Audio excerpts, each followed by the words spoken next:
नमस्कार विद्यार्थी मित्रांनो, नर्सिंग नोट्समध्ये आपले स्वागत आहे. तर टॉपिक आहे important question of midwifery and obstetrical nursing. ठीक आहे. तर खूप जणांनी मला कमेंट करून विचारले की मॅडम इम्पॉर्टंट क्वेश्चन टाका.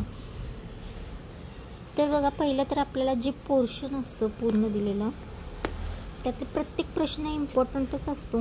आपल्याला सांगता येत नाही की कोणत्या एखाद्या टॉपिकवरती किंवा कोणत्या एखाद्या पर्टिक्युलर लेसनवरती आपल्याला क्वेश्चन येऊ शकतात, असं काही नसतं. तर प्रत्येक दिलेला अभ्यासक्रम हा इम्पॉर्टंट असतो, हे डोक्यात घेऊन आपण पहिला चालायचं आहे.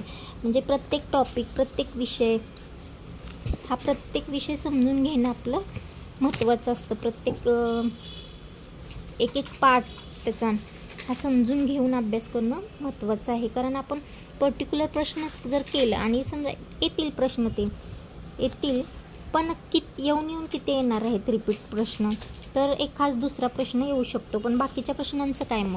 मग आपण 2 प्रश्न सोडून किंवा 3च प्रश्न सोडून आपली क्वेश्चन पेपर कंप्लीट करू शकत नाही, बरोबर की नाही? म्हणून ते तुम्ही डोक्यातून काढून टाका की इम्पॉर्टंट क्वेश्चन.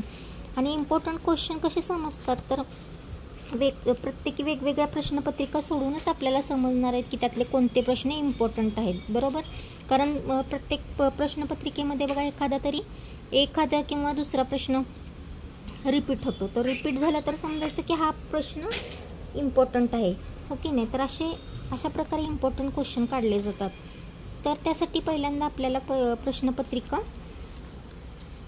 सॉल्व करावे लागतील. कमीत कमी 5 किंवा जास्तीत जास्त 10 प्रश्नपत्रिका सॉल्व केल्या तर तुम्हाला कळून जाईल की कोणते प्रश्न रिपीट आले आहेत. त्यासाठी मी प्रश्नपत्रिकेवरती जास्त जोर दिलेला आहे की जेणेकरून तुम्हाला पण कळतील की यातल्या कोणते प्रश्न, कोणते टॉपिक महत्त्वाचे आहेत.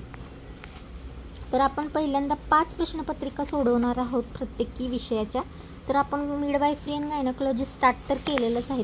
त्यापैकी मला वाटतं 1 प्रश्नपत्रिकाच कंप्लीट झालेली आहे. तर माझं टार्गेट आहे की मी कमीत कमी 5 प्रश्नपत्रिका सॉल्व करून तुमच्यासाठी त्यातले इम्पॉर्टंट क्वेश्चन काढायचे आहेत मला. तर तुम्ही घाई नका करू, आपण व्यवस्थित प्रश्नपत्रिका 5 सोडूयात आणि त्यानंतर त्यातले इम्पॉर्टंट क्वेश्चन, रिपीट झालेले प्रश्न कोणते आहेत ते पाहूया. आणि दुसरी गोष्ट म्हणजे की आपल्याला सबमिशनसाठी कॉलेजला क्वेश्चन पेपर वगैरे सॉल्व करायला लावतात. तर तुमचं अर्धनिम्म काम लिखापडीचं कमी होणार आहे, रायटिंगचं काम कमी होणार आहे. त्याच्यामुळे जर समजा कुठल्या कॉलेजमध्ये कमीत कमी 5 प्रश्नपत्रिका सोडवायला सांगतात किंवा जास्तीत जास्त 10 सोडवायला सांगतात, तर तुम्हाला ते एक्झामच्या आधीच त्याचा लोड पडणार आहे. तर त्याच्यामुळे तुम्ही आता प्रश्नपत्रिका जर सॉल्व केली तर तुम्हाला त्याचा लोड पडणार नाही. पुढे तुम्हाला वेळ मिळेल अभ्यासासाठी, रिव्हिजनसाठी. म्हणून लिखापडीचं काम आता आपण कंप्लीट करूया आणि त्यानंतर पाठांतराला तुम्हाला भरपूर वेळ मिळेल, रिव्हिजन करायला तुम्हाला वेळ मिळेल. ठीक आहे. तर यापुढील प्रश्न मी कंटिन्यू करणार आहे पुढच्या व्हिडिओमध्ये. तोपर्यंत माझ्या चॅनलला लाईक, शेअर, सबस्क्राईब, कमेंट करायला विसरू नका. थँक्यू.